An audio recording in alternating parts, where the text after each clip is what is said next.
नमस्कार, मी पूजा खेतले किचनमध्ये आपलं सर्वांचं स्वागत करते। आज आपण करणार आहोत डाळीचे डोसे, मिक्स डाळीचे डोसे। त्यासाठी मी इथे साहित्य घेतले। इथे घेतले चणा डाळ, तूर डाळ, मूग डाळ, मसूर डाळ, उडीद डाळ, पोहे, नंतर तांदूळ आणि पाव चमचा असे मेथी दाणे। हे सगळं मी पाव वाटी घेतले।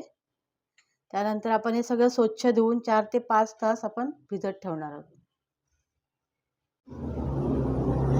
हे बघा, ही आपण डाळ आता 4 ते 5 तास अशीच भिजत ठेवली होती। ही आपण बघा चांगली अशी भिजलेली आहे। आणि हे आता ग्राइंड करताना आपण पोहे अर्धी वाटी ते धुवून घेणार आहोत त्याच्यामध्ये। तर आपण हे ग्राइंड करून घेऊया मिक्सरला। आता हे आपण ग्राइंड करून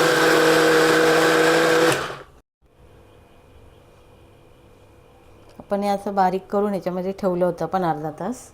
आपण हे लगेच करणार आहोत, नाहीतर तुम्ही 4-5 तासासाठी तुम्ही ठेवू पण शकता, नंतर सुद्धा ते चांगले होतात। असेही लगेच केले तरी पण खूप छान होतं। आपण ह्याच्यामध्ये आता थोडं चवीपुरतं मीठ टाकून घेतलंय। आता आपण डोसा टाकून घेऊया।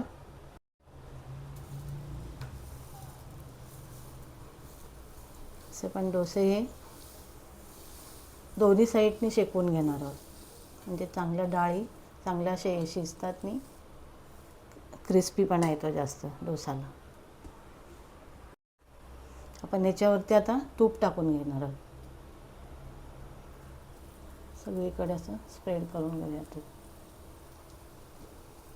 आता एका साईडनी चांगलं क्रिस्पी झालं की आपण पलटी करूया। आता खालच्या साईडनी चांगला असा क्रिस्पी झाला आपला डोसा। आता पलटी करून घेऊया आपण। या साईडनी पण थोडंसं शेकून घ्यायचं, नंतर आपण काढून घेऊया।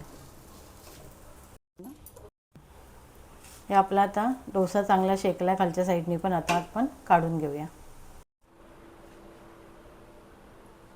हे आपले तयार झालेले आहेत मिक्स डाळीचे डोसे।